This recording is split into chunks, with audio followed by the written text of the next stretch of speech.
Pada saya bertanya tentang Ustadz Adi Hidayat, orang ini pemahamannya rusak. Tidak direkomendasikan oleh para ustadz yang telah meneliti tentang ceramah-ceramahnya. Yang jelas, masalah menghafal nomor ayat atau menghafal nomor hadis itu para ulama tidak pernah melakukannya. Bulannya Allah, syahrullah, banyak istighfar. Banyak istighfar bulan ini. Ya, banyak istighfar bulan-bulan ini. Dan banyak memaafkan. Saya pun insya Allah akan membuka diri. Saya minta maaf kepada setiap kalangan yang dalam setiap kesempatan pasti saya banyak salahnya, saya minta maaf.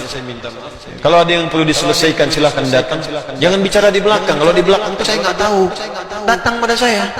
Udah pasti saya nggak tahu kalau di belakang itu.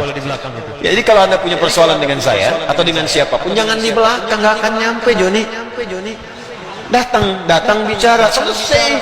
Daripada Anda bingung sendiri, nyampein sana, nyampein sini, Anda pusing sendiri. Akhirnya Anda kumpulin maksiat, tak selesai dosanya. Dan Anda ajak orang lain berjamaah, dosa. Mendingan datang. Saya kemarin buka Instagram. Ada seorang suami istri minta solusi. Ustaz, saya baca itu, sekarang saya baca beberapa kesempatan. Ustaz minta pandangan. Saya dilarang kakak ipar saya datang ke kajian Ustaz Adi Hidayat. Katanya ustadznya ajarannya radikal. Terus kakak iparnya bilang, saya kenal Ustaz ini sejak di Kairo. Saya tahu dia. Padahal saya pun nggak pernah belajar di Kairo. Kan?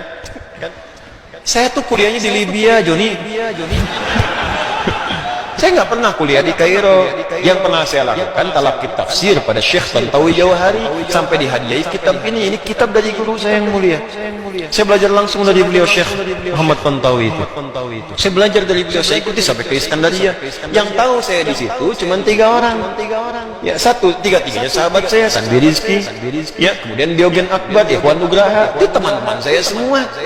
Tambah satu Syekh Hafid orang Afghanistan yang pakar hadis sampai saya dihadiahi bagan hadis beliau yang merangkum kurikulum di sana. Ya, Anda bayangin saya aja diundang ke Al-Azhar, ketemu Syekh Al-Azhar, teman-teman saya Syekh Al-Azhar, teman-temannya udah kumpul di sini. Saya sahabatan sama alumni Al-Azhar. Orang Al-Azhar ngundang saya, ngundang ceramah di sana, saya Al-Azhar juga mau ketemu. Orang sana nyebut saya moderat, orang sini nyebut radikal. Dia belum minum susu itu. Dia salah info, makanya datang daripada di belakang dapat info nggak jelas. Gitu. Jadi biasakan diskusi, klarifikasi, tanyakan. Jadi kalau kumpul-kumpul begitu capek nantinya. Ya. Yang saya akan angkat tangan cuma 2 golongan. Saya serahkan hisabnya kepada Allah. Satu yang menyebut saya pelaku bid'ah. Itu saya serahkan hisabnya kepada Allah kalau dia tidak bertobat. Karena itu berat di hadapan Allah. Karena pelaku bid'ah tidak akan berjumpa dengan Rasulullah SAW. Saya mimpi sudah ketemu. Dan baik dimimpikan orang bertemu dengan Rasulullah. Lalu Anda menyebut saya pelaku bid'ah. Maka bagaimana cara saya bertemu dengan Rasulullah SAW? Tapi saya masih menahan. Kalau Anda masih bertobat, selesai urusan saya.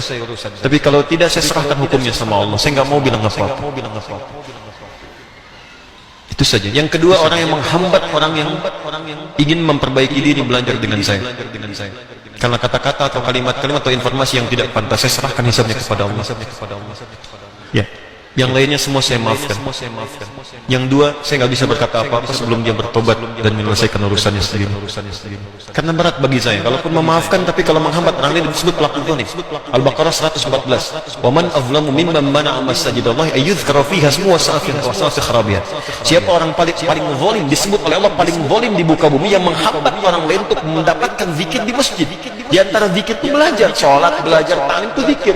Dia ada orang menghambat orang lain, kamu jangan taklim, kamu jangan belajar, dia begini, sementara dia nggak tahu hakikat yang sebenarnya. Allah menyebut makhluk itu paling zalim.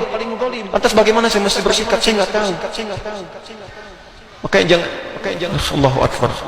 Jangan cari masalah yang seharusnya tidak dilakukan. Ya. Yang lain saya maafkan. Nah, kalau ada apa-apa cerita, ada utang, ada apa, kalau saya bisa saya bebaskan. Kalau saya bisa bantu, saya bantu. Ya, hidup saya terbatas, kok besok meninggal juga. Mungkin antum duluan, saya belakangan bisa terjadi.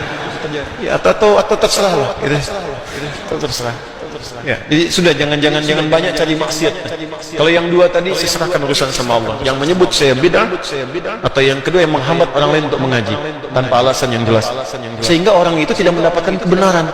Bahkan ada yang berbahaya sehingga membuat orang itu benci dengan saya padahal nggak kenal saya. Coba Anda kebayang nggak? Kalau Anda kenal, Anda benci, mungkin ada persoalan. Anda nggak kenal, Anda benci. Kebayang nggak? Yang paling bahaya itu kan paling bahaya. Anda nggak kenal setan, difasilitasi. Anda nggak kenal saya, dibenci. Kan perbedaannya jauh. Bayangkan Nabi Musa saja, Nabi Rasul, ya kenal Firaun, makhluk paling zalim. Firaun itu ustaz bukan, ngaku Tuhan, hobi bunuh orang. Diperintahkan Musa berdakwah kepada Firaun, berkata dengan lembut, faqula lahu qawlan layyina. Anda Nabi bukan, Rasul bukan, surga belum jelas, amalan berantakan, bisa berdegangkan. Ya berdakwah kepada saya yang bukan Firaun. Saya nggak pernah bunuh orang sampai sekarang. Mabuk nggak pernah, apalagi ngaku Tuhan. Terus tiba-tiba Anda mencela saya. Anda siapa? Termasuk saya pun demikian. Kita sama-sama perbaiki diri. Tapi poinnya adalah kita akan wafat. Itu aja. Kita akan wafat.